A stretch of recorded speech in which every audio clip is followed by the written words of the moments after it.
Welcome back. The issue of street kids is a major problem in the city of Jerusalem. We talked with a few law students and a lawyer about how they are helping those often overlooked.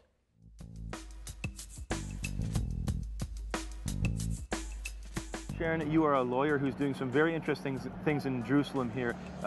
First of all, what kind of area are we in here, and what elements of the legal aid are you doing here?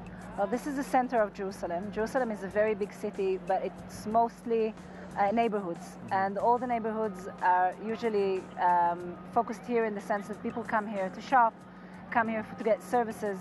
And this is a basis of a few of our clinics. First of all, we have women getting services in the center of the city, in a crisis center for sexually abused women. First and foremost, people are treated as human beings. They're not a problem, they're a person. Right. Now, in order to solve whatever problem that they have now on the street and help them to get normative again, you have to first of all deal with the courts. And we give free of charge legal representation. Wow.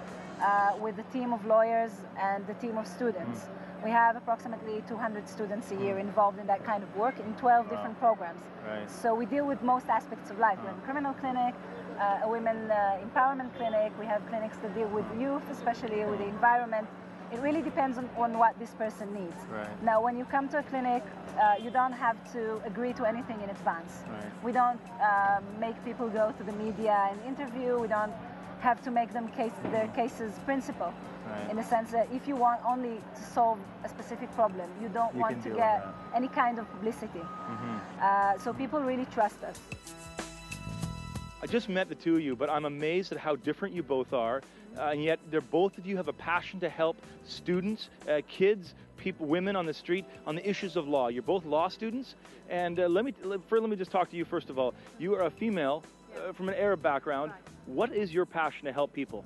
My passion, this year I discovered my passion, to be honest with you, because this clinic is so important to the public, the whole public, because it combines both the legal aspect, which is helping this youth, this age between 14 and 26, to just get some help, some legal aid, but also along with the legal aid, they get the support, the treatment, the attentiveness of us as law students. So we help them on the aspect of solving their legal problems, along with helping them cope with the problems they encounter. What are some of the unique problems that you would find in the Arab community that you would not necessarily find in other places? Okay, so we have the Arab community in the eastern side of Jerusalem, especially, have so many difficulties economically to start with, the whole social and the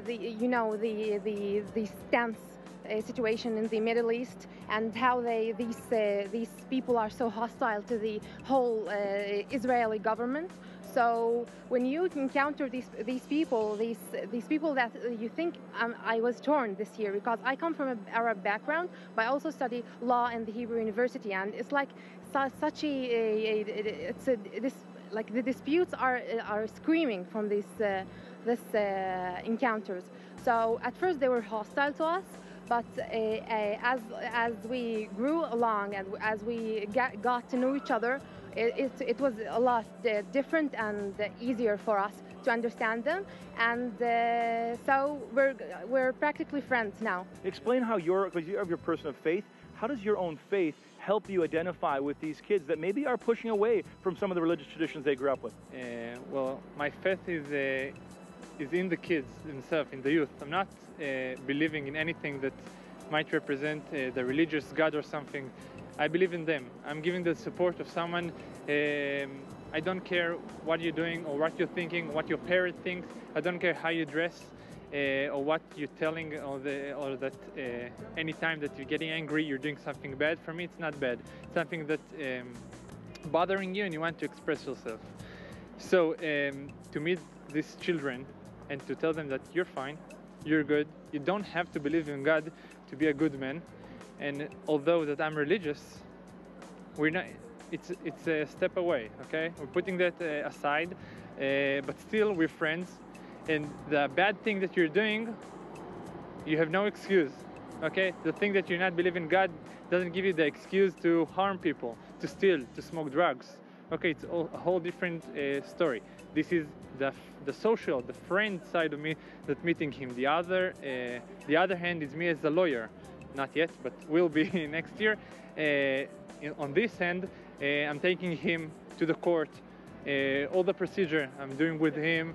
So I'm working on both sides, the social and the legal procedure. So the emphasis of this clinic is not about judging these youth. This is what's so important. It's about being attentive to them, because what they need is not someone to criticize them or judge them about the bad things they did. Because these youth, these are youth that are practically like psychologically wounded, if I may say, and it's our job to help them cope with these problems, and not by criticizing them and not by judging them, but accepting them.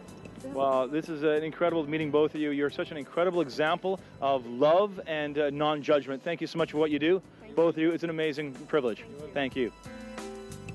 Stay tuned, more P3 right after the break.